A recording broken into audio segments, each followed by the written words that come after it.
Bismillah ar-Rahman ar-Rahim.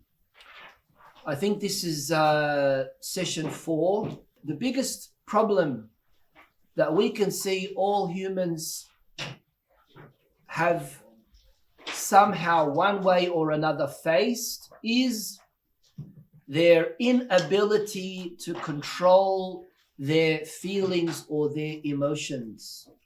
This is a skill in itself, mastering your emotions, mastering your feelings, taking control of your thought process.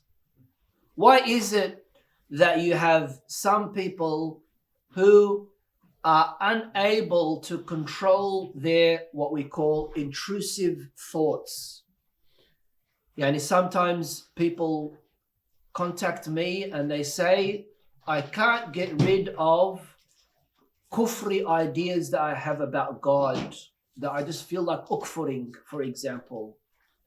Where does that come from? Why is it that some people, for example, don't know the boundaries of where they need to let go of their emotions, where they need to control their emotions? Why is it that for some people it's gray, it's not black and white? Even haqq and batil they don't know, especially people who are in abusive relationships. مثلا, yes, it could be emotions, most certainly is, but it's also because of a negligence of defining what is right, what is wrong, what is haqq, what is batil, what is good, what is bad, and creating them as your boundaries in life and never allowing yourself to violate these boundaries, to go beyond them. And everything comes back to you listening to your inner self, you listening to advice that is given to you. Imam Sajjad alayhi salam, he says, halaka man laysa lahu murshidan yarshiduhu. One who does not have a guide will perish. I've mentioned this many times before, that we live in a very individualized society today. We all have our PIN numbers. We all have our private mobile phones, which no one knows the numbers for. And this is also a gateway to hell. A gateway to hell. Just until recently, everyone knows, all my family knows, that I never keep passwords on my mobile phone, and don't allow people in my family to have that, unless if they do, then everyone else knows it. And that's also a good way of removing that wasawis from shaitan, that you're having things that you're concealing from others. That's also very, very bad. It's very similar to you driving in the car and then panicking when you see a police drive next to you. Why are you panicking if you haven't done anything wrong? Why are you panicking? If someone gets hold of your phone, maybe for women it might be a little bit of an issue because they might have non-hijabi pictures, but if someone else gets hold of your phone or someone knows your password, right, why are you panicking? If there's not something that is shameful, then what is the issue? This is why everyone needs that kind of direction and guidance and informing. People say, oh, I want my own room, I want my own this, I want my own bank account, I want my this, I want that. And don't get me wrong, I'm not saying that you shouldn't have some of these things, but it's very much a matter of individualizing yourself. Bank account, which is very common, very normal for everyone to have, all of a sudden has made couples miserable, because he wants to know what she's spending, she wants to know what he's spending, he's telling her, why aren't you contributing? She's telling him, where is my money, your money going? And all these dramas. Me personally, I've had to conduct tens of divorces. The underlying problem is not abuse, is not misunderstanding, is not this. It is شنو? Dishonesty Money, right? with money. Dishonesty with money. Thank you for correcting yourself, Ali. So, what's all that got to do with ilm al-Mantiq? Ilm al-Mantiq, as we said, makes you categorize things in the right, correct way. Makes you know and define what it is that you're doing. I was saying to my son and others a while ago, there's a difference between involvement and interference. You need to understand and know the difference, especially when it comes from a wise person. There's a difference, we know, between when you're joking and when you're serious, and how to joke and how to be serious. For example, if your father or if an elder cracks a joke about you, right? It's different to how you need to say something back in return. They might say something to you, right, that, is appropriate for an older person to say to a younger person, but to say equally that equal same thing back to the older person, no, it's not appropriate. Emotions, it's all about emotions. And ilm al-Mantiq, if people were to learn more about logic, their life will become more logical. Can we live without emotions? No, we can't. But we can't allow emotions to make things grey for us and not distinguish between the right and the wrong. That's the very, very important point. Ilm al-Mantiq teaches you how to categorize things in different categories and not to mix. The wires are all going to be nice. You've got an electrician who, when you see their work, you see مثلا the blue is with the blue, the red is with the red. But others, it's all mixed. Is that a good example or bad example? Abu Salih, his father's an electrician, so anyway. You know what I mean. There's no tabagat in the wires. No, there is sometimes. For some people there is. Yeah. Anyway, foundation 2. Foundation 2 is, of course, very important, because this is where some of our own people refuse to study logic, refuse to be involved in anything to do with logic, right?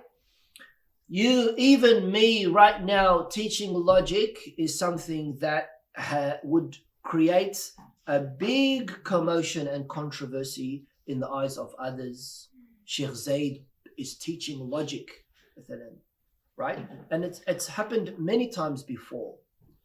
Why? Because who is the founder of logic? Well, this is where we need to get it correct.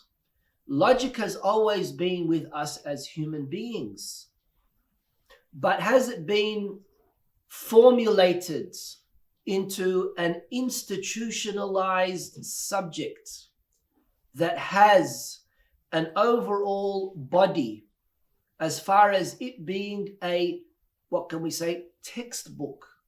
The answer is no, it's not, hasn't always been like that. Who founded that? Who founded al-Mantiq as ilm al-Mantiq? Not who founded Mantiq, but who founded Mantiq as ilm al-Mantiq, brought it all together.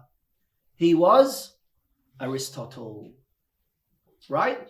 So Aristoteles is the founder of ilm al-Mantiq, right? Who was the teacher of Aristotle? Plato. Who was the teacher of Plato? Socrates, right? These philosophers date back, of course, to ancient Greece, right?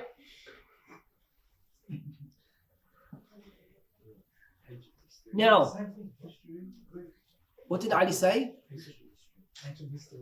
Was there a country called history? You said they date back to ancient Greece. Yeah, same thing. For you, it's same thing. Now, of course, following Aristotle, there were other philosophers, other logicians who further developed and expanded and expanded. Al-Farabi, for example, Muslim philosopher. Who's the first Muslim philosopher? Al-Kindi. Al-Farabi, after him came, for example, the next most distinguished philosopher was Al-Farabi, right? And then after Al-Farabi, for example, we have Ibn Sina, Abu Ali Sina. Afghans say he's Afghan, Iranians say he's Iranian, Dawaktuna. These Afghans, they fight over all these big figures. Farabi was Afghan.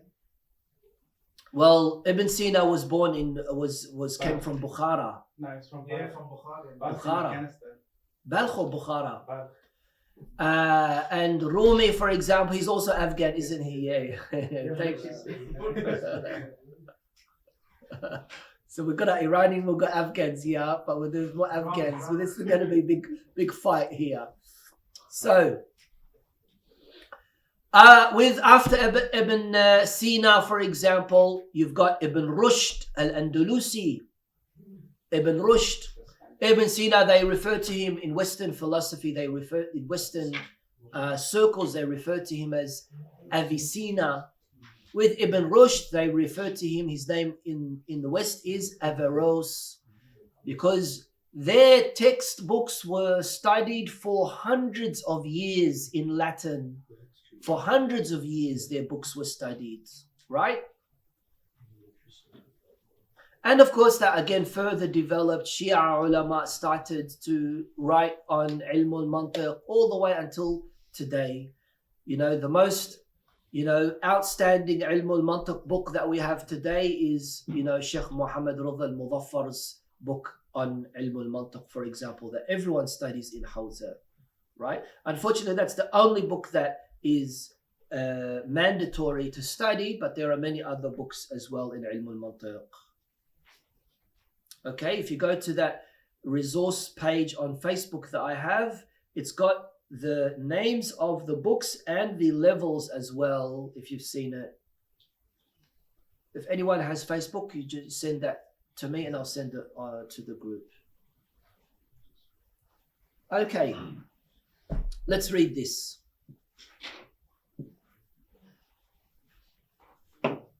Abbas. The first person that compiled the principles of logic in a book was Aristotle in the 4th century BC. It was first translated into Arabic by Hunayn ibn Ishaq. Yes. Then many Islamic scholars wrote commentaries on this, like al-Farabi, Abu Ali Sina, Ibn Rushd, and the great scholar Mir Damad, Sayyid Muhammad Baqir Mir Damad. This science continued as a living and vibrant science till this day, validly opposing its skeptics. This is due to the self-evident nature of its foundations, as they are based on the natural instinct of human thinking. It is said that Aristotle was called the first master because he was the first to establish the foundations of this scholastic science. Okay, so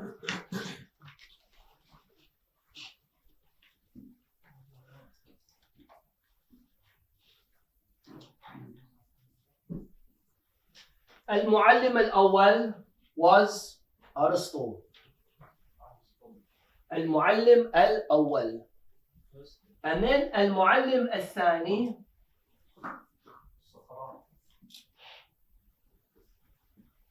was Farabi. And Al-Muallim al-Thalith is Mir Damad. Sayyid Mir Damad, of course, is the philosopher that I did my PhD thesis on. And that's why we refer to him as Al-Muallim al-Awwal. Now, it's very important for us to know about the sophists. Some of the sisters, they're not here. They attended my course, my online course with AIM on epistemology, and I explained what does Sufism mean. And I think it's important for us to learn about it here just a little bit, but later on when we study philosophy, we'll learn about it more. But we know that the Sophists were people who were obsessed and loved wisdom, right? Because Sophia means wisdom. The Sophists, they loved wisdom, right? But their love for wisdom, right, was in that they saw themselves to be the wise ones, right? So they called themselves Sophists, as in they are wise. But because they didn't have a firm grounding, they fell into a lot of fallacies and mistakes. So much so that they became famous for their fallacies, for their mughalatat, for their fallacies. So basically they became skeptics. In Arabic, we call the Sophists safsata. Safsata is basically, in our common Arabic usage, is someone talking a bunch of mumbo jumbo. It's an insulting word. When we say this person is talking safsata, yani he's talking meaningless things, right? Just bringing words together. Remember that paradox lawyer student story? Pretty much similar to that. So then a group of people came and they said, Yaba, you guys are claiming that you know wisdom, but you have no wisdom because all that you're talking about is skepticism. K is the way we write it, and C is the way Americans write it. Right? I think it's the opposite, or is which one? K is British, C is American. So then these people came and they said, we are lovers. Philo means lover, and Sophia means wisdom. We are lovers of wisdom.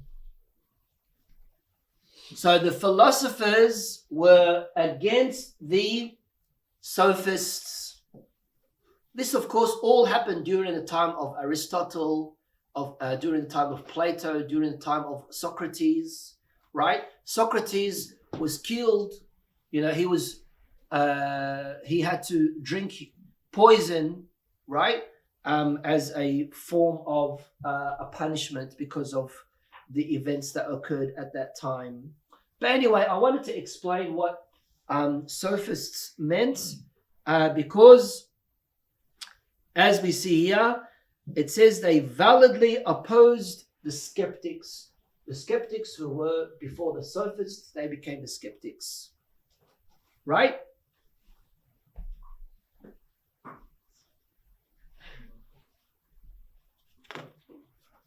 Okay, carry on. Question and answer. Some Western scholars and Islamic educated people who follow them think that the principles and foundations of logic represent the specific views of Aristotle in thinking. They say that they are not bound to it. Instead, every scholar has his own way of thinking without restrictions that limit him. This misconception is refuted because Aristotle did not dictate to us his personal viewpoint. Rather, he discovered these foundations through the nature of human thinking and the mechanism of the procedure of the intellect. This is a really important point, isn't it? Yeah, and although we attribute the founding of logic to Aristotle, but again, he's just a compiler, we can say. Of course, he did a lot of effort, but he just brought these things together and formulated them. هسه مثلا in sociology, for example, if you have someone who built a microscope, right? You're not going to always say مثلا that, oh, I'm not going to use this microscope because it was built by a kafir.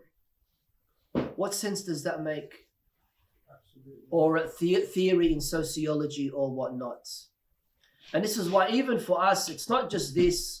Even with ilm al-usul, ilm usul al-fiqh, why do we have those who are anti-ijtihad, anti-taqleed, right, among the Shia? Because they say that ilm usul al-fiqh is a Sunni ilm, and how dare we take information from a non-Ahlul Bayt source. That's why they reject usul al-fiqh. Why did we pick up on usul al-fiqh on a later stage? Because we didn't need usul al-fiqh during the time of the Ma'sumin alayhim as-salam, whereas they did. They had the Abu Hanifa and they had Shafi'i and Maliki and Hanbali, right? They needed them, but we didn't need that because we still had the source that connected between us and the Sharia.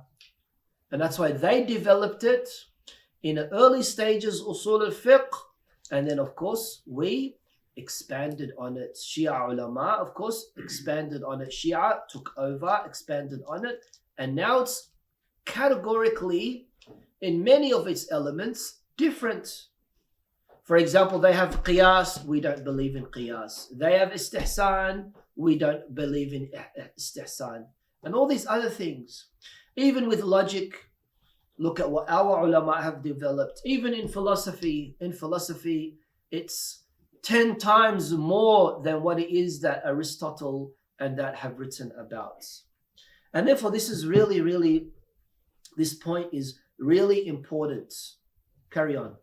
He, Aristotle, is like a physician who has found the compositions of the human body. The physiology of his findings is by scientifically analyzing in detail and accurate observations, which means that we cannot say this was the perspective of this particular doctor who wishes to impose his views on us. This also is not an invitation to blind following, as the door is still open for those who wish to research, study, and expand these logical foundations, as long as we pursue the correct scientific and subjective approach. The origin of this misconception is either not being aware of Aristotelian logic and its principles, which is predominantly the case, as they have not presented anything new or any substitute for these accurate foundations, or it is because they are intentionally skeptics and sophists who want to rebel against the law of thinking, as nobody will question them for what they are saying. This would lead to the spread of chaos and instability in thinking, which is what we unfortunately see today in some contemporary ideologies, especially in the West. Okay, walhamdulillahi rabbil alameen.